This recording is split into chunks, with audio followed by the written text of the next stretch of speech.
마탱이가 가게했다라는 느낌이 딱 듭니다. 나스닥이 21,000을 깨면 저는 상승 추세가 무너졌다고 판단하겠습니다. 11일이 9월물이 만기가 되고 12월물로 넘어가는 자리거든요. 삼성전자 기준으로 한 67,000~8,000원에서 반드시 지지해야 된다고 봅니다. 삼성전자 67,000원, SK하이닉스 24만원, 엔비디아 170불, 종합주가지수 3070 지지 못하면 9~10월은 장 없다. 현금화를 한 30에서 40은 해야 될 거고.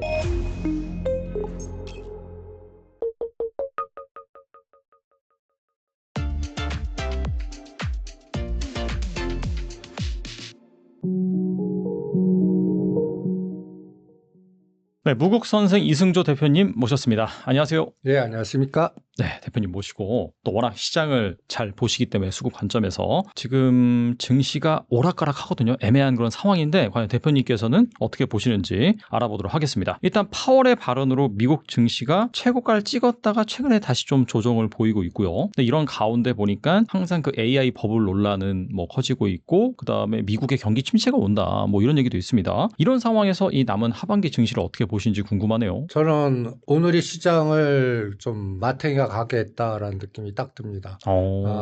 시장을 볼 때 여러 가지 분석보다는 제가 세워놓은 기준이 있거든요. 네. 이 그림이 이제 제가 4등분 매매 법칙이라고 제가 표현을 해놨는데 그냥 모든 중요한 맥점들을 4등분을 시켜요. 그래갖고 여기에 모든 정보가 다 들었다 갔다라고 판단하는 거죠. 그러니까 정보의 비대칭을 미리 아는 사람, 모르는 사람, 여기에서 어떤 매매 에너지가 나오냐. 그러는데 제가 항상 기준이 이 4등분의 1로 놨을 때 요 빨간 75% 능선을 깨면 저는 상승 추세가 무너졌다고 봅니다. 그러면 한번 볼까요? 네. 이게 이제 나스닥인데 나스닥이 21,000을 깨면 저는 상승 추세가 무너졌다고 판단하겠습니다. 그러니까 여기서 중요한 맥점을 어디서부터 계산하냐면 이 4월 9일 날 이 저점은 여기보다는 요 5월 23일 기준점을 저는 일단 중요하게 봅니다. 우리가 2,560에서 터닝했던 자리고 나스닥은 여기가 18,500이에요. 그러니까 그러면 그거를 4등분 했을 때 딱 맥점이 21,000인데 8월 20일 날 요걸 살짝 깼다가 돌렸어요. 그게 엔비디아 170불이거든요. 그러면 요번에 엔비디아 170불, 나스닥은 21,000. 요거를 지지 못하면 이제 이런 논리가 나오는 거죠. 뭐 AI 버블론 이런 것도 중요하지만 일단 그동안을 주도했던 M7이 뭐라 그럴까? 지지선이 이탈돼 갖고 뭔가 금리 인하 이후에 이게 침체냐 아니냐를 확인할 때까지는 이게 뭐라 그럴까요? 차익 매물이라든지 변동성을 대비하는 리스크 관리 매물이 나올 거다라고 봐서 네. 일단 나스닥 21,000, 엔비디아 170불. 그러면 이걸 종합 주가 지수로 환산하면 요게 5월 23일이 저는 요게 18,000이고 우리 종합주가 지수로 볼게요. 네. 여기입니다. 네. 2,589와 3,200에 딱 그 75% 능선이 3,113입니다. 네. 근데 요번에 8월 4일 날에는 지지했었는데 8월 20일이 살짝 깼다가 돌렸어요. 맞아요. 네. 요 자리를 또 한번 검증할 것 같아요. 요번에. 네. 요게 이제 11일이 9월물이 만기가 되고 12월물로 넘어가는 자리거든요. 그러면 이게 시작이 6월 13일 날 시작했어요. 6월 13일부터 지금까지가 이제 외국인 매수가 토탈로 현물에서 2조가 있었고요. 이게 금융투자는 4조 매수를 했어요. 네. 그게 2차 전지, 그 다음에 조선주, 원전주, 이게 간단히 예를 들어서 그냥 네이키드 매수한 것도 있지만 합성된 것도 많다고 보거든요. 그러면 원전주가 됐던 삼성전자가 됐던 이게 매수가 됐어요. 그러면 합성은 매도로 돼 있단 말입니다. 이게 청산이 되면 어떻게 될까요? 매수한 게 매도로 바꾸면서 이게 청산이 돼버린다면 그러면 이건 하방의 에너지가 더 나오는 거고 롤오버 돼야 돼요. 네. 그러면 매수세가 그대로 유지되면서 12월물 매도가 9월물 매도가 12월물로 롤오버 되는 에너지가 나와야 덜 떨어진다고 보거든요. 이거를 11일까지 확인할래요. 그러면 그게 맥점이 저는 3,110입니다. 그리고 우리가 8월 22일 50일이 3,070이니까 80이에요. 그러면 이번에 오늘 3,140이거든요. 오늘은 빠져 오케이. 근데 여기서 4, 50포인트를 더 두들겨 맞으면 이건 위험하다고 보겠어요. 그래서 일단은 오늘 시작이 좀 찝찝합니다. 아. 예. 그래서 리스크 관리 하자고 그랬어요. 그래서 저는 이렇게 리스크 관리 할 때는 인버스 곱을 내 전체 자산의 100이면 한 30% 사본다든지 노상 선물을 매도해 본다든지 양매수를 걸어서 갖다 얘기해서 주식이 1억 있으면 하방 옵션이 300 정도면 해지가 돼요. 그러니까 그 정도로 해지를 걸어놓고 리스크 관리한다든지 하는 작업인데 오늘 시작하자마자 리스크 관리해라. 이게 뭔가 이상하다. 이 변동성이 시작된 것 같다. 그래서 삼성전자 기준으로 한 6만 7, 8천 원에서 반드시 지지해야 된다고 봅니다. 안 그래도 보면은 뭐 삼성전자라든지 뭐 SK하이닉스 오늘 또 급락했는데 보니까 뭐 트럼프가 그 반도체 장비 중국으로 반입하는 거 이제 제재한다 이런 부분도 있어가지고 이런 부분들이 확실히 좀 안 좋은 시그널이라고 볼 수 있겠네요. 그렇죠. 근데 그거를 엔비디아가 막아줘야 돼요. 엔비디아가. 그리고 엔비디아가 막아준다는 얘기는 엔비디아만 안 빠지면 또 이런 중국은 마이너스지만 이게 또 미국 빨리 들어오라는 제스처일 수도 있고 그 다음에 뭐 서류상에 복잡하지만 또 보이지 않게 또 커버하는 부분도 있을 테니까 저는 엔비디아만 안 부러지면 된다고 보거든요. 근데 엔비디아 논리도 한번 아까 분석한 거를 그대로 대하면 네. 이게 5월 23일 날이 129불에서 네. 184불, 이게 170불이 75% 능선입니다. 제가 이 75% 능선을 왜 중요하게 보냐면 요 가까이서 이건 정밀하게 수치 분석까지 합니다. 이렇게까지 130에서 125% 능선이라 표현하는데 이때까지의 며칠 걸렸고 수량은 얼마 있냐. 그다음에 25% 능선에서 반까지가 며칠 걸렸고 여기에 누계 거래량은 얼마인가. 이것까지 층층하다 보면 위에서 매 거래되는 규모나 이런 거 보고 감을 잡을 수가 있거든요. 근데 요번에 8월 1일 날 170불 찍고 돌렸어요. 8월 20일 날 168불 해갖고 다시 돌렸어요. 그러면 이 170불이 두 번 위협했는데 막아냈거든요. 이거를 요번에 간단히해서 중국계 엔비디아 들어가는 거를 또 여러 가지 노이즈가 걸리거나 이게 그 또 AI 버블론에서 그게 팔란티어라든지 기술주라든지 엔비디아라든지 하루 이틀은 빠질 수 있어요. 그 불확실성면에. 근데 중심 맥점을 붕괴하면 안 되거든요. 그런데 이게 이제 엔비디아 170불이면 저는 10불씩 뺍니다. 160불, 150불. 그러면 160불 엔비디아는 우리가 3천 초반까지 볼 것 같고 네. 150불 코스피 기준으로 말씀하신 거죠. 네. 예, 150불 엔비디아까지 하면 이건 미국 시장 부러졌다는 얘기예요. 금리 인하했는데 침체로 갔다. 그러면 160불에서 SK하이닉스는 24만 원인데 150불이면 20에서 22만 원까지 투매가 나올 수 있거든요. 그럼 진짜 많이 빠지겠네요. 예. 그러니까 이게 이번 달에 저는 11일까지 11일 12가 만기물이니까 이게 이제 그 아시아 쪽의 해제들이 이제 오늘부터 좀 매도를 시작한 것 같아요. 이 리스크 관리가 좀 들어간 것 같아요. 네. 그래갖고 이거를 한 이번 주 안에 뭔가 삼성전자는 6만 7천 원, SK하이닉스는 8월 20일이 24만 4천 원입니다. 오늘 급락은 좋아요. 네. 이거만큼 내일 또 급락하면 이거는 그냥 시대를 그냥 공격했다는 얘기거든요. 이거 막아내야 됩니다.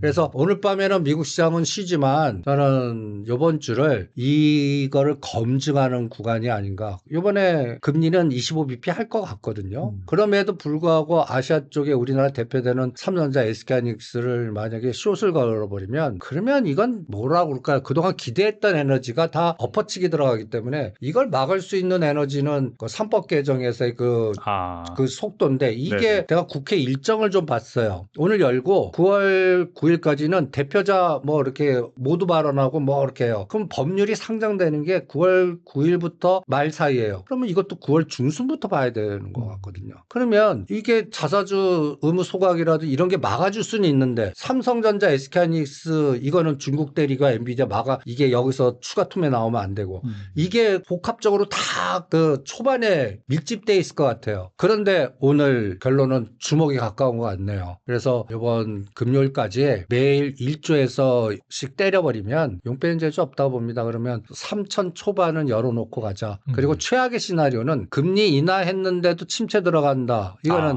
엔비디아가 150불 시나리오거든요. 그거는 9월 말 정도에 확인해야 되는데 그 정도 됐다는 얘기는 저는 환율이 1,400원 돌파하고 트럼프가 또 이 9월 3일 날 갖다 대서 중국의 그 여러 가지 김정은, 푸틴 또 시진핑이 만나지 않습니까? 그렇죠. 네.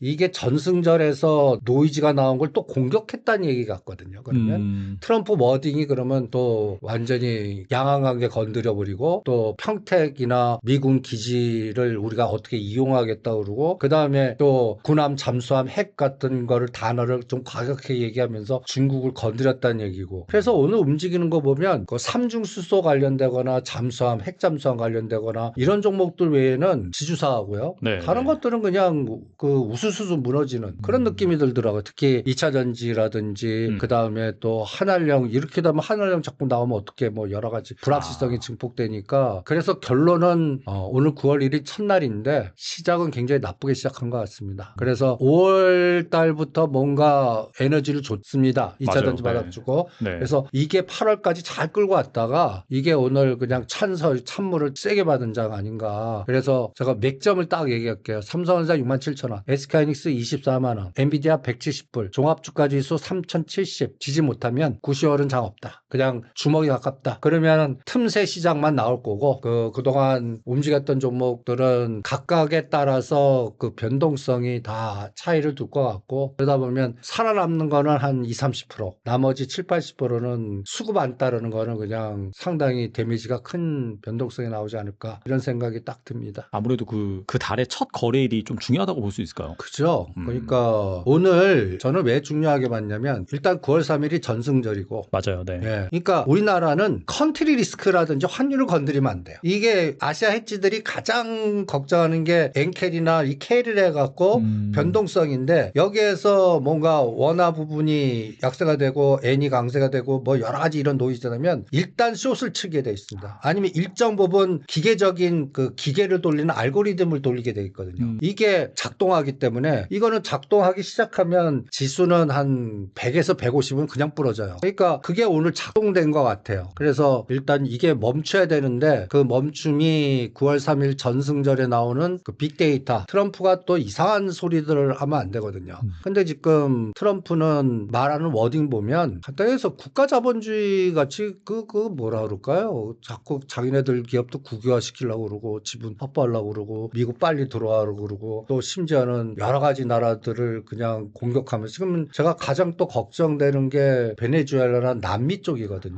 베네수엘라 그쪽도 있죠. 네. 그러면 이분은 자꾸 이렇게 노이즈나 전쟁을 불확실성을 증폭시켜갖고 자기네들이 이익을 극대화시키려고 하는 그런 전략 정책을 쓰기 때문에 이거를 막을 수 있는 사람들이 없는 것 같고 그 다음에 지금 왜 전선을 중요하냐면 그거에 반대의 빅맨들이 처음 뭉쳤어요. 그리고 거기에 김정은이 들어가 있다는 거. 그래갖고 이 부분이 우리나라 쪽에 가장 민감하게 움직이는 게 싱가포르나 홍콩이나 이 아시아계 해치들이거든요. 그들은 간단히 얘기해서 그런 리스크가 나오면 전체 자산에 제가 아까 얘기했지 30% 해치를 걸어버립니다. 리스크 관리하고. 그리고 그게 진짜 진정된 다음에 다음 전략을 세우거든요. 이게 9월에서 10월 말까지 그러니까 9월 3일을 전승절을 본다면 10월 말이 이제 에이펙 아닙니까? 요 구간 동안에 기업을 보는 게 아니라 간단히 해서 지정학적 리스크로 전체적인 포트폴리오를 조정해버리면 이거는 전체 자산에 우리는 리스크 관리를 한 20-30%는 해야 된다고 보거든요. 그러면 현금화를 한 30에서 40은 해야 될 거고 그 다음에 장기적으로 끌고 가는 것도 얘네들이 숏을 걸어서 해지를 걸어버릴 거고 그 작업이 오늘 들어간 것 같아서 이게 추세로 가면 안 된다. 그게 아까 얘기한 엔비디아 170, 그 다음에 삼성전자 67,000원,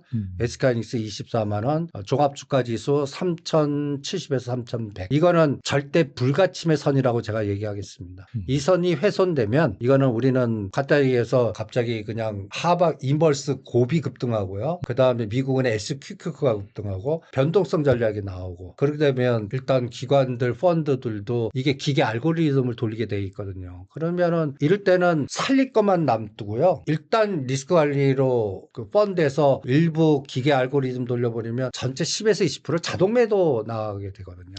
이런 기계가 나올까봐 그게 가장 그걸 기준을 11일 잡는 겁니다. 9월물이 끝나고 12월물로 롤오버 시킬 때 여기서 기계 알고리즘이 돌아가면 안 되거든요. 그거를 그래서 저는 매일 예를 들어서 제가 시장 에너지를 양매수 옵션을 걸어보는데 100씩 넣어봐요. 근데 오늘은 100이 한쪽은 10만 원밖에 안 꺼지는데 한쪽이 한 400만 원 정도 돼버렸거든요. 오. 그러면 이게 이제 그동안 하방에서 크게 터진 적이 없거든요. 네네. 이게 오늘 시작인가라는 느낌이 딱 들어갔고 요 리스크 관리를 해볼랍니다. 네. 이번엔 좀 개별 섹터 관점에서 좀 여쭤보고 싶은데 한미 정상회담에서 이 마스카 프로젝트가 언급되면서 구체화가 됐습니다. 근데 이게 처음에는 약간 재료 소멸, 세론 관점에서 조선주가 하락하나 했더니 그 다음부터 무섭게 또 조선주가 상승을 하고 금일 시장이 안 좋음에도 불구하고 또 일부 몇몇 기업들은 또 좋은 흐름을 보였더라고요. 조선주는 좀 어떻게 보시는지 궁금하네요. 조선주도 선별하자가 이제는 네. LNG 수송선이나 그 약간의 그 개념보다 군함 잠수함으로 바뀐 것 같아요. 아. 그러니까 네. 간단히 해서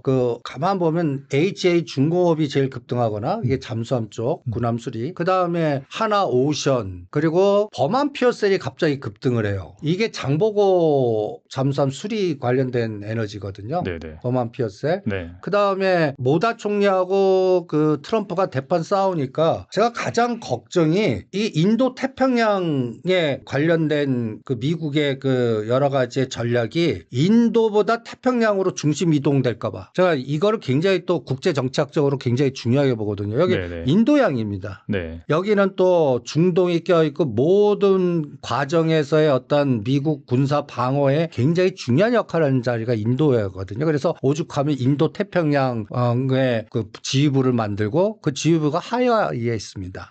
여기 보시면 그런데 지금 모다 총리가 지금 중국에 약간 붙는 것 같거든요. 그리고 가다가 러시아 원유를 사고요. 그래서 여기에서 약간 노이즈가 있는 것 같아요. 그나마 이번에 모다 총리가 그 중국에는 가지만 전승절 무대에는 안 쓰는 게 그나마 다행인 것 같아요. 네. 그 전승 무대에 그 푸틴 옆에 딱 썼다면 큰일 날 것 같은데 그것만이라도 안 하니까 좀 다행인 것 같은데 그럼에도 불구하고 일단 인도가 삐그덕거리는 것 같아요. 그러면 트럼프는 어디에 집중하냐면요. 태평양에 집중하거든요.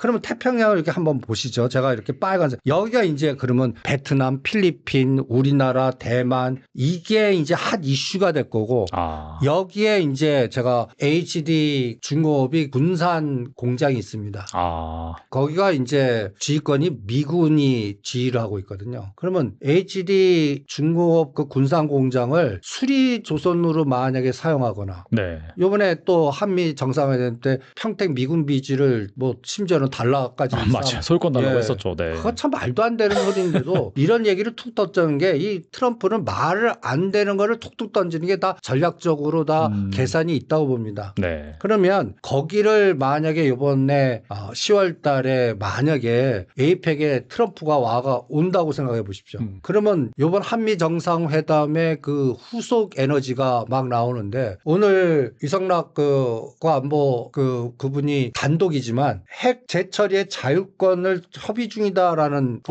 그것도 나와요. 중요한 이슈네요. 예. 네네네. 그러면 이 핵 자주권? 그러면 이번에 우리 한미 정상회담의 가장 큰 결론이 약간 중간 지대에서 옛날에는 안미 경중이라는 단어가 있지 않습니까? 안보는 미국, 그 다음에 경제는 중국. 근데 이게 이번에는 거의 미국에 올인한 것 같고 만약에 핵 처리되면서 만약에 이렇게 되면 중국이 간단히 예를 들어서 우리는 한한령 좀 해줘 관광객 많이 오고 뭐 이런 기대를 했는데 지금 나오는 워딩이 점점 더 좀 쌀벌해지는 것 같은 그런 느낌이 들어서 이 부분이 또 9월은 가장 또 환율이나 아시아 이치들이 가장 또 체크해야 되는 포인트가 될 것 같고 또 하나는 우리 미국이 금리 인하를 9월 달에 하면 우리도 한국은행이 금리 인하를 후속적으로 할 겁니다. 근데 그 사이에 N은 금리 인상을 해버리면 이게 또 제2차 엔캐리 이게 가장 걱정하는 거예요. 헤지펀드들 제 친구들 얘기 좀 들어보면 9, 10월 달에 가장 걱정이 8월 5일 같이 이게 예를 들어서 미국 금리 인하하고 그다음에 니네도 할 건데 우리가 N 조달해갖고 이 부분에서 저 일본이 그나마 그대로 유지해야지 만약에 금리 인상을 해버리면 이 차이 때문에 어쩔 수 없이 청산 들어갑니다. 이거를 미리 리스크 관리하겠다. 이러면 9, 10월 달에 이게 골 때리게 돼버리거든요.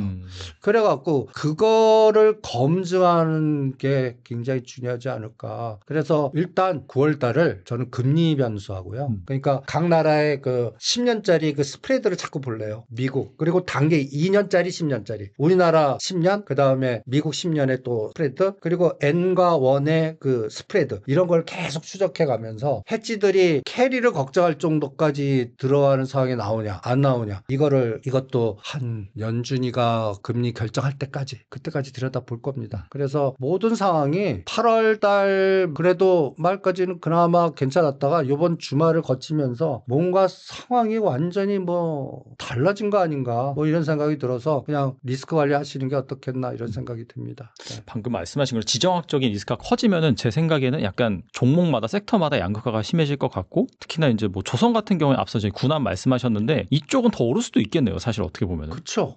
그러니까 그게 에너지를 뺏어가 롱숏이 무서운 게요. 그럼 그쪽 살리기 위해서 삼성전자 SK 팔아갖고 그렇죠. HD, 현대중공업, 하나오션 이런 걸로 들어간다는 얘기예요. 그리고 또 핵이 얘기 나오면요. 이거는 또 얘기가 또 달라지거든요. 그러면 핵 처리. 그러면 지금 원전은 단기 조정으로 봅니다. 왜냐하면 그동안 그 6월 만기를 끝나고 9월 달까지 했을 때 가장 기관과 그 외국인들의 추세적인 게 두산 에너빌리티라든지 한전기술 이게 롱으로 많이 걸렸어요. 네. 이게 숏으로 바꿔버리면 안 되거든요.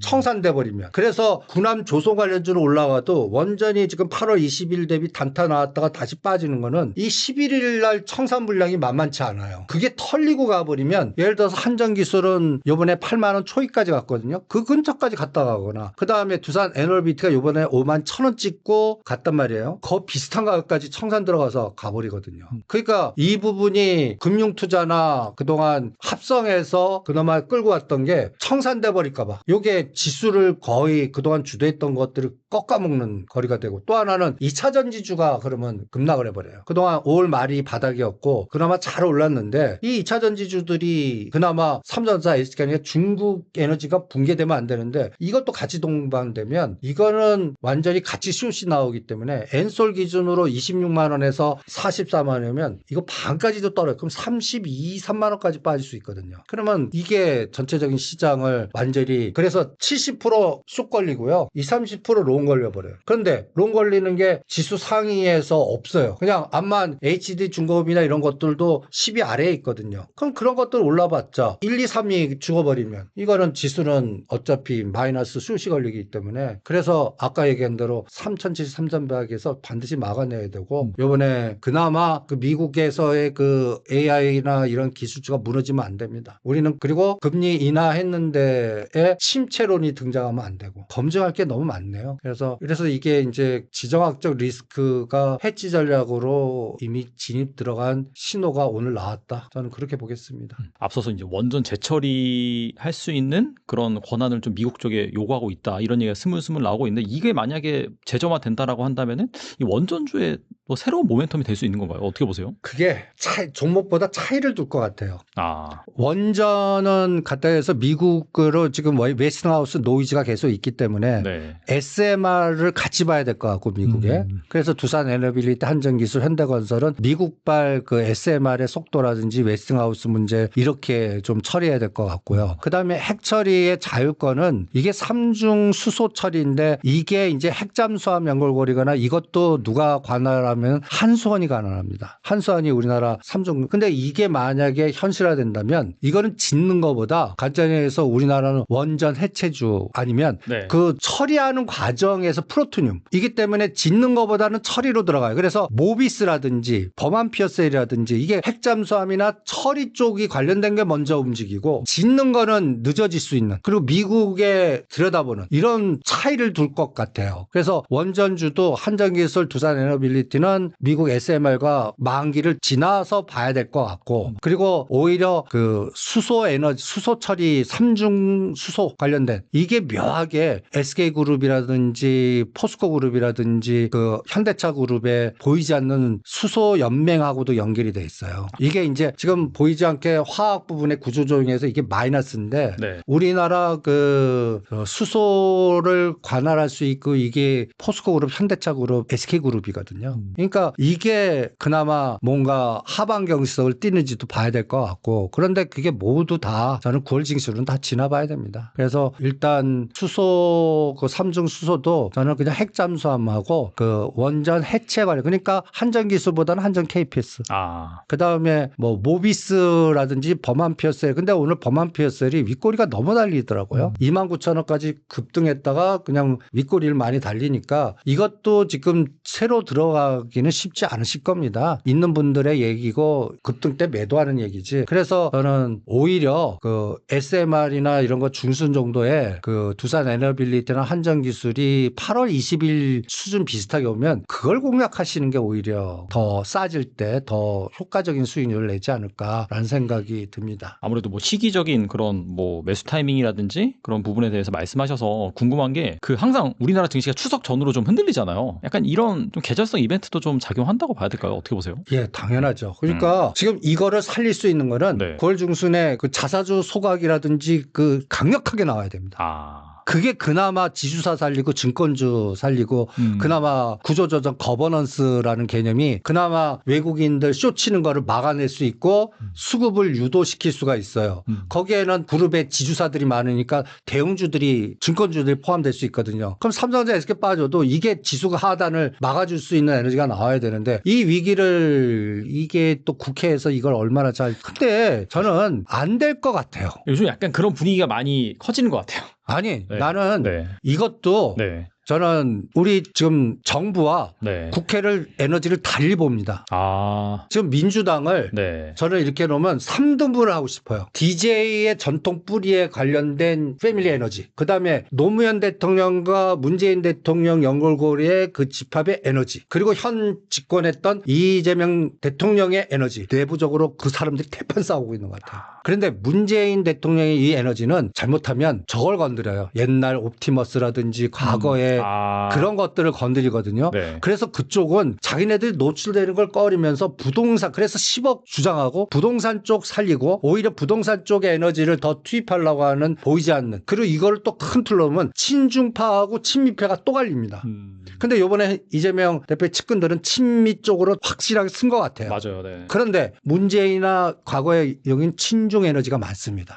그런데 여기는 또 하나의 또 그 에너지의 싸움이 우리는 부동산이냐 주식이냐 이 편가리로 표면화되는 것 같아요. 그런데 실질적으로 지금 정부의 강요라든지 이런 분들이 주식보다는 저는 부동산이라고 보거든요. 그래서 저는 이럴 때는 최악의 시나리오를 50억 안 된다. 10억 된다. 대주주. 네, 그렇게 먼저 치고 그러면 10월 달로 가면 또 연말 답답할 거라고요. 그래서 코스닥 종목의 개별 종목들은 안 하는 게 정답인 것 같고 10월 달 가면 이 진지적 가다가 다시 이게 또 연말까지 가면 10억이 50억이 그대로 돼야 본전인데 그다음은 또 그쪽은 또 계속 그냥 내년도에 봐야 될 것 같고 그러다면 뭐가 남았냐 할 때 저거라도 대줘야 될 것 같아요. 그 3%라고 분리과세하고 저것만이라도 해주라. 자사주 의무소가. 이것만이라도 해주면 주도주가 그래도 우량주에서 나와요. 그러면 지수는 크게 3천은 지지할 거라고 봅니다. 그런데 만약에 10억 유지하고 이것도 우선순위에 다 밀리고 그러면서 지정학적 리스크 가면 그럼 저는 최악의 시나리오를 보겠습니다. 2,750, 2,850까지 맞고 가고 금연장 없다. 그리고 내년에 다시 보자. 이거를 9월 달에 검증을 해야 될 것 같고 이거의 가장 결정이 9월 중순에 이건 연준이 금리와 9월물과 12월 이게 9월 중순에 다 뭉쳤어요. 그래서 저는 자사주 의무 소각이라도 좀 제발 좀 나와라. 그것만 하면 그냥 3,050, 3,100에서 막아내고 그래도 30%에도 회전이 되면요. 물린 거 견딜 수가 있어요. 그래서 기다렸다가 다음 순환이 되고 수익 난 것들을 팔아서 물린 걸로 이동하거나 조절할 수 있는데 그것도 안 나오면 주도주마저도 부러져 버립니다. 그럴까 봐 이게 9월 달에 제가 가장 고민하는 부분이어서 저는 9월 11일, 12일을 가장 중요한 마디로 봅니다. 그게 이제 그 정도 되면 이제 거기서도 뭔가 터닝이 없어요. 그럼 10월달 연휴 굉장히 길지 않습니까? 그때까지는 뭐 그냥 장이 없다고 보는 거예요. 그러면 추석 지나서 보자 뭐 이런 논리가 나올 거고 그러면은 미국도 그때 좀 도와줘야 되는데 미국마저도 금리 인하했는데 엔비디아가 또 박살나버리면 그러면 이게 양쪽이 죽어버리면 서학 투자자도 물려요. 네. 네. 우리도 물려요. 그럼 무슨 재주가 있겠습니까? 견디는 수밖에 없고 그러면 레버리지 일으키신 분들이 골 때리게 돼버린단 말이에요. 그렇겠네요, 진짜. 예. 그래서 오늘 첫 발자국이 저는 굉장히 찝찝합니다. 그래갖고 제가 8월 말까지는 괜찮게 봤거든요. 8월 말까지. 이제 뭐 순환이 되고 뭔가 잘 풀리고 뭔가 했는데 요번 주말 들어오면서 제가 파생시장에서 상방을 하방으로 180도 다 바꿔버렸어요. 그래서 요번에 8월 4일이 선물 기준으로 418이었고요. 그 다음에 8월 20일이 정확하게 저점이 417이었거든요. 그게 종합주가 지수로 3050입니다. 요번에 이거 공격 하나 볼래요. 그래서 요번에 435를 돌파했어야 되는데 그게 실패했고 오늘 425가 훼손됐어요. 네. 순식간에 10포인트가 날아갔거든요. 이거 데미지가 파생시장에서는 굉장히 커요. 그러면 못해도 420에서 막아내야 됩니다. 이게 3100 시나리오예요. 이거를 선물이 410, 20도 못 막아낸다. 그러면 한 3조에서 5조 쇼 걸렸다는 얘기입니다. 그럼 바스켓 매도 나왔다는 얘기거든요. 그러면은 두들겨 맞고 간다. 그게 11일까지의 그래서 청산되면서 간다. 롤오버보다 이렇게 판단하겠습니다. 그리고 2차 전지가 뭐 최근엔 다시 좀 하락하긴 했는데 그럼에도 불구하고 올해 들어서 좀 반등하는 모양새이긴 했거든요. 2차 전지는 좀 현재 상황에서는 좀 어떻게 보시는지 궁금하네요. 그럴 때는 저는 도망가는 게 정답입니다. 아. 2차 전지도 네. 중요한 맥을 붕괴했다고 봅니다. 그러니까 제가 엔솔이나 네. 에코프로나 네. 삼성 SDI나 이런 것들로 전체적인 시장을 보는데요. 2차 전지도 제가 4등분을 갖고 왔을 텐데 엔솔이요. 네. 엔솔이 26만 원과 44만 원을 4등분 하면요. 거기가 중심값을 지지해야 되는데 이번에 중심값을 훼손시키고 있거든요. 그래갖고 32, 3만 원을 지지하는데 검증하시죠. 아. 그럼 지금이라도 못 빠져나오신 분들은 엑시트하는 게 정답인 것 같아요. 그리고 그쪽에서 삼성 그동안에 2차 전지에서는 약간 포장한 게 그 전력 저장 ESS가 커버 좀 했었었거든요. 맞아요. 그러면서 뭐 LFP 배터리 뭐 이러면서 네, 모멘텀이 있었죠. 예. 네. 그런데 그쪽도 이제 세비컴이니 하나기술이니 뭐 이쪽 관련된 또 신성 ST니 한중 SS니 다 부러지기 시작해요. 그러니까 ESS마저도 부러져. 지금 거의 살아있는 게 삼성전기 하나예요. 그러니까 이게 그래요. 엔솔이나 삼성 그래 조종하면 좋다. 근데 에너지 저장 장치의 순환은 나와야 되거든요. 그것도 동시에 부러지니까 소부장 자체도 에너지가 축소되면서 이게 2차 전지도 같이 부품단 중소형주 그리고 여기에는 보이지 않게 10억 50억 얘기도 밑바닥에 깔려있는 불확실하고 그러니까 코스닥을 관리하는 이 바닥에 어떤 사모펀드 창투사 뭐 조그만 부티크들이 저는 지금 같은 장에서는 엑스트 도망가지 관리 안 할 것 같고 상황이 다 진정된 다음에 재작업할 것 같으니까 추석 지나서 할 것 같아요. 그 전까지는 리스크 관리하지 않을까라는 생각만 듭니다. 그리고 최근에 이 노란 봉투법 이게 이제 국회 본회의 통과하면서 갑작스럽게 로봇주가 또 엄청나게 오르고 있거든요. 그 대표님께서는 로봇주 좀 어떻게 보시는지 궁금하네요. 거기도 마찬가지입니다. 로봇은 테마라고 보거든요. 그리고 네. 로보티즈가 마탱이 가게 했다고 저는 생각합니다. 그 왜 이 시점에 1000억을 갑자기 주상증자 짱돌을 내갖고 네. 제가 로봇주를 로봇주는 보시면 이게 산업용 협동 로봇인지 휴머노id 로봇인지 감속기인지 여러 가지로 쪼개져 있잖아요. 그래서 이렇게 로직을 만들 수 있어요. 산업 로봇에 두산 로보틱스, 유일로봇, 물류에는 로보티즈, T 로보틱스, 뭐 감속기에는 SPG, SPV 테크, 뭐 휴머노이드에는 뭐 고용, 뭐 여러 등등이 있는데 그래프를 한 번씩 보시면 뭔가 가서 응집은 됐었어요. 그래서 거래량 딱 치고 가면 딱 좋을 타이밍에 증자짱돌 내버리면서 대장을 죽여버렸고 그리고 지금 다 보면 제가 한 번씩 쭉 볼게요. 이게 두산 로보틱스하고 레인보우 로보틱스입니다. 대장 성격인데 주가가 지금 옆으로 갔다가 이게 거래량 뒷받침 안 되면서 여기 가져야 될 자리거든요. 노당 봉투법 하면 가져야 되는데 이게 수급이 안 들어와요. 실적은 아직 안 들어올 것 같거든요. 그렇죠. 예. 그러면 그 다음에 유일 로보틱스라든지 뉴로메카 모든 로봇주를 다 돌려봐요. 거래 수급 들어오는 게 없습니다. 그러니까 테마가 안 되는 것 같아요. 그 노란 봉투법만은 좀 약하다 이렇게 볼 수 있겠네요. 예. 노란 봉투법에서 분위기 딱 줘서 거리를 만들 수 있는 상태에서 대장주 증자로 짱돌 맞았고 그러면 후발주라도 뭔가 가주는 게 에너지가 나와야 되는데 노란 봉투법 하나 갖고는 지금 시간이 너무 그래서 이게 오히려 테슬라가 오히려 400불 가면서 거기서 뭔가 새로운 끌개가 나와주면 모를까. 그렇지 않고서는 이 자체적인 로봇주에서는 안 나올 것 같습니다. 그나마 기대하는 건 거는요. 빨리 보스턴 다이나믹스 상장 일정을 정의성 회장님이 빨리 해갖고 그 현대 오토에버가 그나마 에너지가 굉장히 좋거든요. 거기서 뭔가 매듭을 풀어갖고 현대 오토에버가 갖다 얘기해서 미국향 그 밸류체인의 부품단 그러면 약간 자율자동차나 감속기나 부품이 같이 움직일 수 있어요. 그러면 로봇주 중에 거기에 엮이는 것도 있거든요. 그러면 거기에서 뭔가 좀 끌개를 만들면 몰라도 그렇지 않고는 로봇주는 노란 봉투법 갖고는 형성되지 않을 것 같습니다. 확실히 지금 시장 상황도 안 좋고 그죠? 에너지가 좀 부족하다라고 볼 수가 있겠고 또 이전에 나오셔서 이 알래스카 자원개발 관련 기업에 대한 관심을 가져야 된다라고 말씀하셨는데 최근 그 한미 정상회담 있고 나서 이 트럼프가 적극적으로 자기 이제 김정은과 뭐 대화를 하겠다. 이재명 대통령도 자기가 이제 뭐 페이스메이커가 되겠다라고 말을 해가지고 아무래도 이 북한과의 대화 가능성 이게 좀 열리고 있는데 지금은 좀 어떻게 보시는지. 그쪽이 다 늦어지는 것 같아요. 이번에 네네. 그 우선순위 정책의 우선순위에서 지금 푸틴이 말을 안 듣는 것 같아요. 이게 알라스카는 푸틴하고 같이 그린란드 하면서 가까이에서 중국의 힛도르를 해서 그린란드 해갖고 같이 개발하고 막 이렇게 들어가야 되거든요. 그런데 오히려 푸틴은 잠깐 우크라이나 전선을 더 확산시키고 있고 휴전 안 시키는 것 같고 그러면서 약간 모다 총리도 러시아산 원유되고 그 우선순위가 알라스카는 계속 개발을 할 것 같습니다. 그런데 트럼프 대통령의 입장은 태평양에서 중국이나 이런 길들이게 먼저 그리고 이거 관리 정책이 잘못하면 6개월 정도 딜레이를 시켜버릴 수 있을 것 같아요. 그래서 자원 개발은 이번 10월 달은 무조건 지나야 될 것 같고 거기서는 약간 저런 것들만 되지 않을까 뭐 한국가스공사라든지 삼촌 뭔가 이렇게 갖고 와서 뭔가 재처리해 갖고 사용할 수 있는 그런 거리가 되는 기업들 아니면은 오히려 알라스카보다는 우리 부산 신항의 북극항로 북극항로 관련 오히려 네. 그게 불경의 수소 경제거든요. 물류고 그거 먼저 그리고 이번에 9월 12일 날 또 중요한 게 있어요. HMM 이게 공개 매수 마지막 날이잖아요.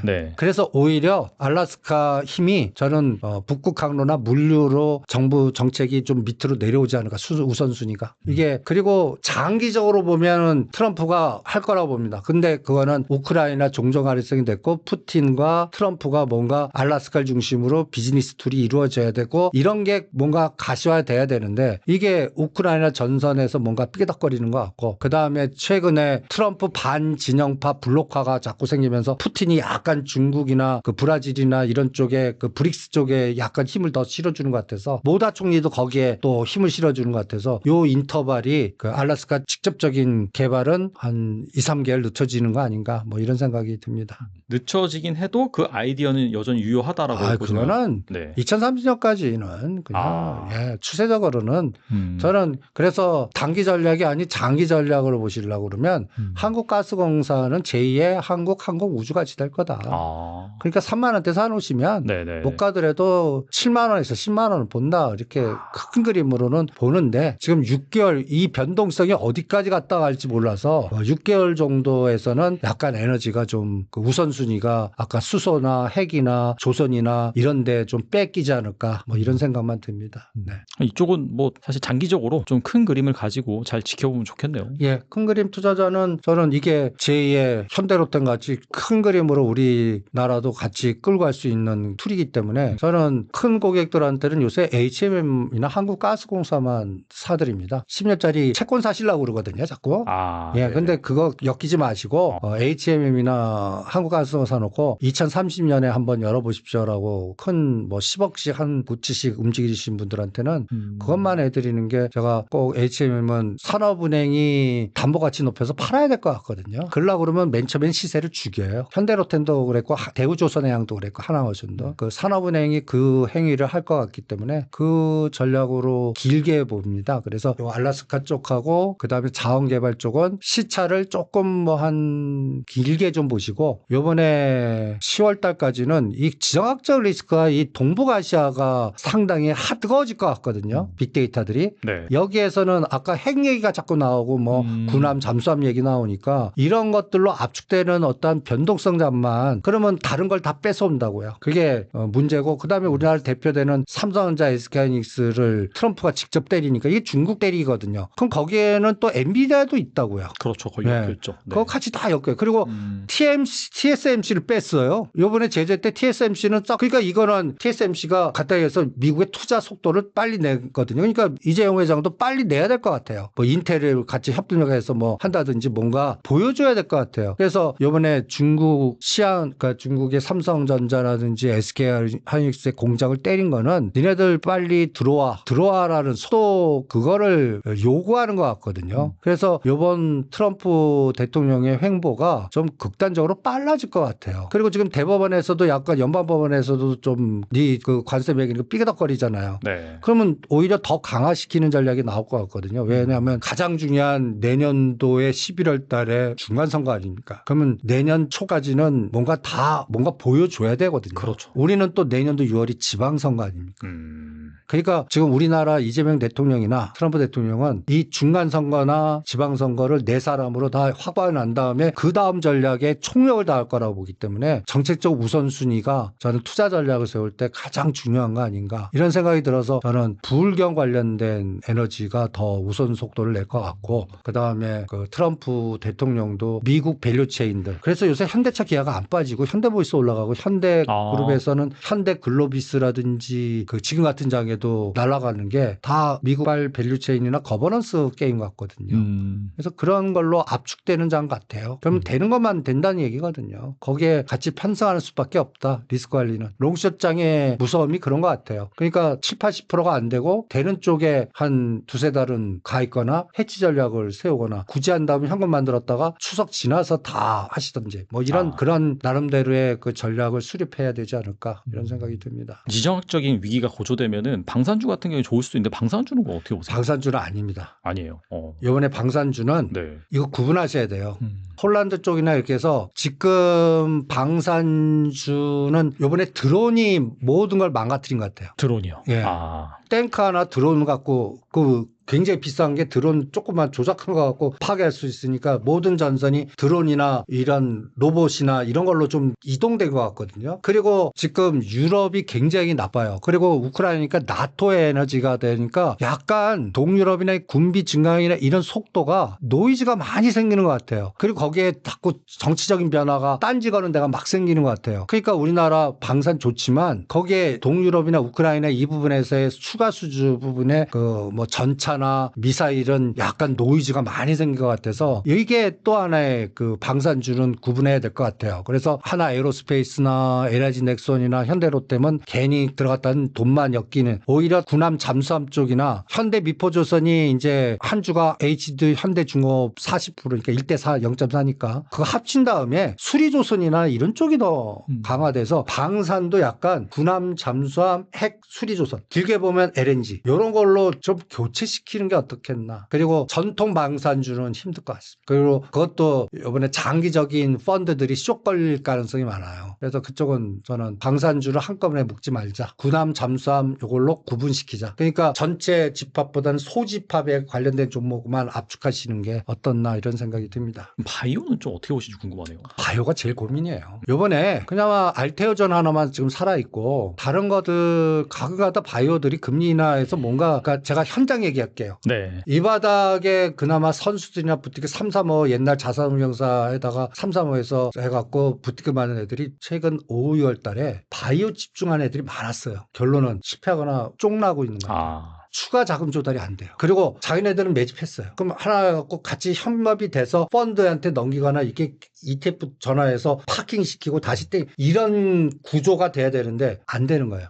그리고 가장 중요한 거기에 초친 게 미국 복지부 장관 그 케네디 주니어 그 사람이 완전히 초를 쳐버린 것 같아요. 그래서 이 백신이나 여러 가지 관련된 것들에 초를 쳐나갔고 그래서 이 바닥에서 뭔가 좀 해보려고 했던 사람들이 지금 완전히 머리 쥐관하고 있고 세일즈는 하는데 규합이 안 되는 것 같아요. 그래서 이게 현장 소리 같아요. 그래서 잘 안 될 것 같아요. 오히려 방산주 중에 그 군함 잠수함이나 로봇주나 오히려 뭔가 그 핵 관련된 수소, 삼중수 뭐 이런 것들을 단타하시는 게 낫지 바이오는 이것도 추석 지나서 좀 보시는 게 어떻겠나. 그 대신 여기도 좀 구분을 좀 하는 게 한미약품이나 그 셀트리온 그 미국에 들어가서 그 공장 짓고 미국 밸류체인 만들 수 있는 큰 장치 산업 관련된 침략 쪽은 저는 셀트리온은 15, 16만 원이면 이거는 무조건 20% 먹는다 저는 생각하거든요. 한미약품 그러니까 약간 유한양의 좀 굵직한 그 이제 거에서 미국과 연결돼 있거나 밸류체인이 있는 것들 그런 것들만 압축하시는 게 어떻겠나. 그리고 약간 좀 실적은 안 나오는데 성장을 바라보고 뭔가 그 임상이나 뭐 여러 가지 갖고 했던 그런 것들은 이게 안 나오는 것 같습니다. 스토리텔링을 만들 수도 없고 네. 그다음에 매집 세력들이 그 확산이 안 되는 것 같고 자기네들 있는 것마저도 어쩌면 10월 달 지나면은 엑스트해야 될 것 같고 그러니까 좀 지구는 그렇게 좋게 안 보입니다. 네, 오늘 나와주셔서 정말 좋은 말씀 많이 네. 해주셨는데 끝으로 이 영상을 보고 계신 투자자분들 위해서 한 말씀만 부탁드립니다. 일단 아까 그 4등분 매매 원칙을 좀 나름대로 세워보고 싶습니다. 그래서 생각하지 마시고 상승의 추세 75% 능선 깨면 일단 리스크를 끊어라. 그리고 바닥을 다시 잡아라. 그 다음에 하락 삼각형의 상승은 상승폭의 반만 와도 때려라. 그러면서 트레이딩 하면서 리스크 관리하는 구간이 9, 10월이다. 그러면서 10월달 지나서 아까 얘기한 금리 모든 지정학적 이런 게 다 검증된 다음에 그 다음에 다음 전략을 세우시는 게 어떻겠나. 그래서 9, 10월을 리스크 관리하는 구간 여기서는 생존 전략을 좀 선택하시는 게 어떻겠나. 그리고 추석 이후에 뭔가 새로운 방향성 매매를 하시는 게 어떻겠나 이런 생각이 듭니다. 네, 대표님 말씀 듣고 보니까 쉬는 것도 투자다라고 또 생각이 되고 앞서 말씀해 주신 뭐 삼성전자 또 얼마, SK하이닉스 얼마, 또 엔비디아 얼마 그 선을 잘 지지하는지 여부를 보신 다음에 여러분들이 리스크 관리 잘 하셔서 또 좋은 투자 아이디어도 말씀해 주셨기 때문에 현명한 매매하셨으면 좋겠습니다. 네, 지금까지 이승조 대표님 나와주셔서 감사합니다. 네, 수고하십시오.